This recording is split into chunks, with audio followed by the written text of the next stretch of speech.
Merhaba, selamlar. Ben Ekrem.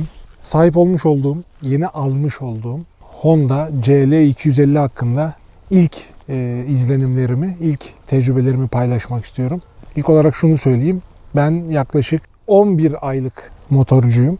11 ay önce benim arabamı bozdular ve iki tekerlekle hayatıma devam etmek istedim. Honda Dio scooter. Dedim ki yavaş yavaş başlayayım. Ki herkesin söylemiş olduğu gibi bir başlarsan bırakamazsın muhabbeti oldu. Ve gerçekten de o şekilde oldu. Honda Dio'yu aldığım gün dedim ki bunun daha iyisi olmalı. Çünkü iki tekerlekli seyahat, motosiklet üstündeki seyahat beni her zaman cezbediyordu. Mutlu etti. Yaklaşık 11 aydır söylemiş olduğum gibi Honda Dio ile seyahat ediyorum. 2500 kilometre. Çok gezen bir insan değilim. 2500 kilometre bir yolculuğumuz oldu. Bundan bir ay önce de, bir ay demeyelim, tabii bundan bir ay önce bulunmuş olduğum yerden bir 20 kilometre öteye gitmek istedim. Giderken şöyle bir baktım etrafıma. Ulan dedim her yer çayır çimen. Benim bu çayıra çimene girebilmem lazım. Gideceğim yerden vazgeçtim. 7-8 kilometre sonra döndüm. Yine Lüleburgaz'a geldim. Gelirken dedim ki Ekrem motoru değiştirme zamanı gelmiş olabilir mi? Evet, motoru değiştirme zamanı gelmişti. Başladım araştırma yapmaya. İlk başlarda Honda'dan devam edeceğimi söylemiştim. Hep bunu söylüyorum. Honda beni memnun etti. Başka marka model bilmiyorum, bilmedim. Honda'nın arabasında kullanmış biri olarak sağlamlığına güvendim diyelim. Honda CRF 250 Rally modelini almaya karar verdim. Başladım araştırma yapmaya. O sarı siteye girdim. Baktım modellere, fiyatlara. 260, 250, 260, 270 bin liralara güncel olarak o aleti bulabiliyorduk. O makineyi bulabiliyorduk. Sonra Honda'nın internet sitesine girdim. Baktım motorun sıfırı kaç para? 360 bin lira. Aradım, dedim ben bu motoru almak istiyorum. Test sürüşüne çıkabilir miyim? Evet, tabii ki dediler. Nakit ödersem ne kadar olacağını söyledim. 300 bin lira gibi bir fiyat bandında bana motoru verebileceklerini söylediler. Tamam dedim. Honda ile konuştum. Dedim ben bu CRF 250 Rally'yi test edebiliyor muyum? Tabii ki dediler. Ondan sonra yaklaşık bir hafta yine araştırdım, videolarını izledim. Nedir, ne değildir, hangi amaça hizmet ediyor. Tamam dedim, ben geleceğim. Nakitte ne kadar olur, işte taksitte ne kadar olur, kampanya varmış. Sonra bir şey oldu. Ben Honda Dio'yu alırken CL250 gözüme hep çarpıyordu. Diyordum ki ya keşke ben bu makineyi alsaydım. Çünkü aldığım tarihte bunu alabilecek param vardı, imkanım vardı diyelim. Almadım. Dedim yavaş olsun, işte 110'luk olsun, birazcık alışalım, motor nedir ne değildir bundan birazcık öğrenelim. İyi de oldu. Sonra CRF 250 Rally ile CL 250 arasında gidiyorum geliyorum. Bunun en mantıklısı ikisini de test etmekti. Yine bayimi aradım. Dedim ki ben bu iki makineyi de test edebiliyor muyum? Tabii ki dediler. Gittim test ettim. Bu daha mantıklı geldi. Çünkü rally'de, arazide hoplayıp zıplamayacaksan rally almanın hiçbir manası yok. Bu daha yakışıklı. Yani yakışıklı. Bunun şeyi yok. Başka bir açıklaması yok. Güzel gözüküyor. İnsanlar diyor ki bu makine kaçlık. Hatta bilmeyen insanlar şey diyor. Bu egzoz sonradan mı takıldı? Hayır, bu egzoz bunun kendi orijinal egzozu. Teknik detaylarından bahsetmek istemiyorum çünkü midem bulandı. Herkes bunun teknik detayından bahsetmiş. Yok kaç beygir, yok kaç basıyor, yok kaç vites. Motoru bilenler zaten izlemiştir onu. Ben tamamen 400 kilometrelik kullanıcı deneyiminden bahsetmek istiyorum. 1 saat sürsen bile bu egzoz ısınmıyor. Yine insanların demiş olduğu gibi ki ben de ön yargılıydım. Bu nasıl ısınmıyor kardeşim dedim. Bu gerçekten ısınmıyor. Onu da anlamıyorum. Yani hiç mi ısınmaz? Hiç ısınmıyor bu egzoz. E-clutch denen teknolojisi var. Vitesli motor sadece ehliyet alırken kullanmıştım. Debriyajı koymuşlar. İstersen manuel olarak kullanmaya devam edebiliyorsun. Onun amacı ne bilmiyorum böyle bir teknoloji varken. Senin yerine karar veriyor. Büyük ihtimal yazılımla çözülmüş bir şey. Senin yerine debriyajı sıkıp bırakıyor ve gaz tepkimelerini ona göre veriyor.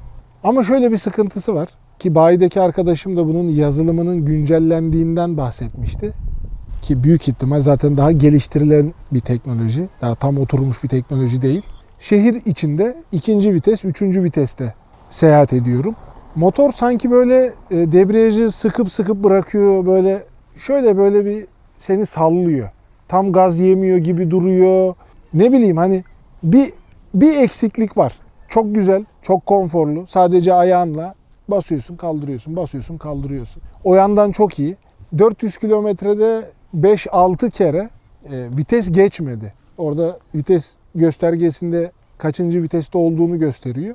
O çizgi oluyor, yani sanki hangi viteste olduğunu bilmiyor makine. Ama gazı bırakıyorsun, bir daha açıyorsun. Vitesi tutturuyor zaten. Büyük ihtimal rodaj süresi bittikten sonra bayiye gittiğimde bir yazılım güncellemesi gibi bir şey yaparlar diye düşünüyorum. Sele'ye çok konforsuz demişler. Honda Dio'dan bu motora bindiğin zaman benim için ikisi de aynı. Honda Dio'nunki de konforsuzdu. Konforsuzsa bu da konforsuzdur. Yumuşak sayılmaz, sert de sayılmaz. Arada bir şey var. Kıvamı var diyelim.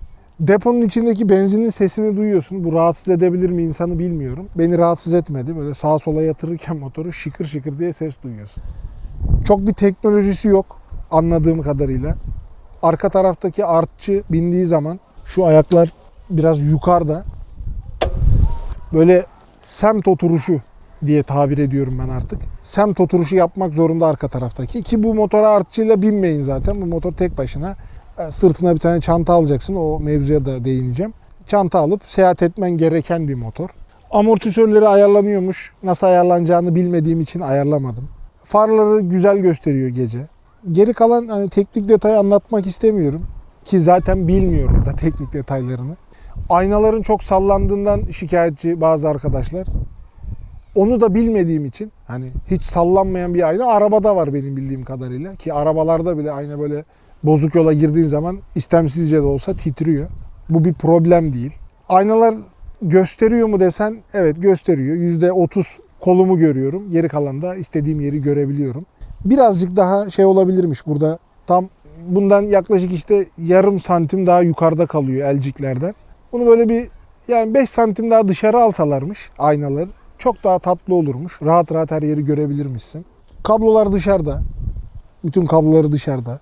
Yağmurda sürmedim ki yağmurda motor sürülmemesine inanan insanlardanım. Sonra zincir bakımı nedir bilmiyorum. Öğreneceğim. 400 kilometre oldu. Bu hafta içi bunun zincirini yağlamam gerekiyor. Zincir temizleme fırçası ve zincir yağıyla herhalde bunu yağlayıp hayatıma devam edeceğim. Ya da herhangi bir bisikletçiye gidip rica edebilirim. Servis yakında olsaydı ben 400 kilometrede bir servise giderdim, yaptırırdım bunu. Neden? Honda diyor da orta sehpa var. Kaldırıyorsun, tekerlek yerden bağımsız bir şekilde hareket edebiliyor. Bunda orta sehpa olmadığı için evet, Musatti Chopper sesinde duydunuz. Ne yapıyorsun amına koyayım motoruna? Bozacak motoru. Ben kıyıp şey yapamıyorum. Böyle kesiciye sokamadım daha motorumu ki rodajda olduğu için sokma dediler bana. İlk izlenim olarak güzel. İstediğim yere gidebiliyorum. En nihayetinde bir yerden A noktasından B noktasına gitmek için icat edilmiş bir taşıt. Çok da anlam yüklememek gerekiyor. Ama motorculuk öyle bir şey değil. Motoru olan ne bileyim ya binmediğim dakikalarda bunu özlüyorum. Yani her akşam olsun ki akşamları binebiliyorum. Yine yanlış mevsimde aldım motoru. Kışın başında sonbaharda aldım. Bütçem o zaman müsait oldu. Gezebiliyorum. En azından Honda Dio ile paketçi muamelesi görüyordum. İnsanlar abi adres mi arıyorsun? Döner var mı? Bana mı geldin gibi sorular soruyorlardı, söylüyorlardı. Bununla gerçekten motora bindiğimi hissediyorum. Yetti mi? Büyük ihtimal bu da yetmeyecek. Yine insanların dediği gibi hiçbir zaman yetmeyecek. Bugün 250'lik olur, yarın 500'lük alacağım. Planım öyle. 11 ay sonra, tam bir seneye doldurmuyorum. 11 ay sonra şu an Honda Dio'm da duruyor. Bu da büyük ihtimal duracak bir sıkıntı olmazsa. İkisini birden satıp 500'lük bir makine almak istiyorum. Ara bir git. Bir git vallahi git. Sokarsan ben de seni sokarım.